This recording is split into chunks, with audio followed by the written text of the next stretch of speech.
এবার সন্দীপ ঘোষ ঘনিষ্ঠের বিরুদ্ধে চাঞ্চল্যকর অভিযোগ। সন্দীপ ঘোষ ঘনিষ্ঠ মুস্তাফিজুর রহমানের বিরুদ্ধে র্যাগিং এর অভিযোগ। মেদিনীপুর মেডিকেল কলেজে র্যাগিং এর অভিযোগ তুললেন জুনিয়র চিকিৎসকরা। মুস্তাফিজুর রহমান টিএমসিপির সদস্য। মহিলা জুনিয়র ডাক্তারদের আইটেম সং এ নাচ করতে বাধ্য করার অভিযোগ রয়েছে। একের পর এক চাঞ্চল্যকর অভিযোগ জুনিয়র ডাক্তারদের। সন্দীপ ঘোষের ঘনিষ্ঠ ছিল মুস্তাফিজুর।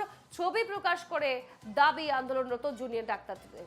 প্রতিবাদে বিক্ষোভে জুনিয়র ডাক্তাররা মুস্তাফিজুর রহমান ও তার সঙ্গীদের বহিষ্কারের দাবি জানালেন জুনিয়র ডাক্তাররা।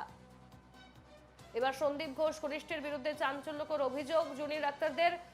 মুস্তাফিজুর রহমান, যিনি সন্দীপ ঘোষের ঘনিষ্ঠ ছিলেন, তার বিরুদ্ধে র্যাগিং এর অভিযোগ আনছেন জুনিয়র ডাক্তাররা। মেদিনীপুর মেডিকেল কলেজে র্যাগিং এর অভিযোগ। টিএমসিপির সদস্য মহিলা জুনিয়র ডাক্তারদের আইটেম সঙ্গেও নাচ করতে বাধ্য করার অভিযোগ রয়েছে মুস্তাফিজুরের বিরুদ্ধে। একের পর এক চাঞ্চল্যকর অভিযোগ জুনিয়র ডাক্তারদের। টেলিফোন লাইনে রয়েছেন প্রতিনিধি ইন্দ্রজিৎ সাউ। ইন্দ্রজিৎ, এবার সন্দীপ ঘোষের ঘনিষ্ঠ এর বিরুদ্ধে চাঞ্চল্যকর অভিযোগ। জানা যাচ্ছে মুস্তাফিজুর রহমান টিএমসিপি সদস্য মহিলা জুনিয়র ডাক্তারদের আইটেম সঙ্গে নাচ করতে বাধ্য করতেন। তার পাশাপাশি বিভিন্ন ধরনের চাঞ্চল্যকর অভিযোগ উঠে আসছে, র্যাগিং এর অভিযোগ উঠে আসছে, কি জানাচ্ছ? হ্যাঁ দেখো, আরজিকর মেডিকেল কলেজের জুনিয়র চিকিৎসকের ধর্ষণ করে খুনের ঘটনায় প্রতিবাদ নিয়ে সরব হয়েছে গোটা দেশ। প্রতিবাদে সরব হয়েছেন জুনিয়র ডাক্তার থেকে চিকিৎসকরা। এবার পশ্চিম মেদিনীপুর যে মেডিকেল কলেজ রয়েছে, ওখানে জুনিয়র চিকিৎসক ডাক্তারদের হুমকির অভিযোগ উঠেছে। তৃণমূল ছাত্র পরিষদের সদস্যদের বিরুদ্ধে হুমকি দেওয়ার অভিযোগ উঠেছে এবং যে মুস্তাফিজুর রহমান নামে যে ছাত্র নেতা রয়েছে তার বিরুদ্ধে এমনটা অভিযোগ উঠেছে।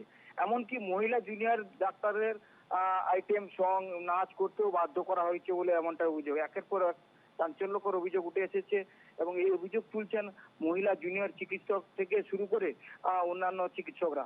এবং মুস্তাফির সহ বেশ কয়েকজনকে বহিষ্কারের দাবিতে কালকে প্রায় সন্ধ্যা থেকে রাত্রি পর্যন্ত বিক্ষোভ দেখাতে শুরু করে। অধ্যক্ষের রুমের সামনে প্রায় 2.5 ঘন্টা ধরে স্লোগান দিতে থাকেন জুনিয়র ডক্টররা। যতক্ষণ ধরে না ব্যবস্থা গ্রহণ করা হয় ততক্ষণ তারা সেই বিক্ষোভ চালিয়ে যান।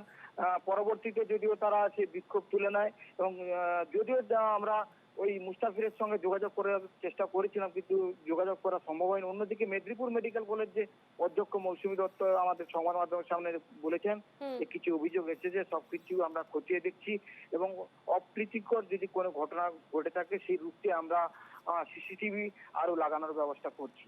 বেশ, নজর রেখো। ধন্যবাদ ইন্দ্রজিৎ।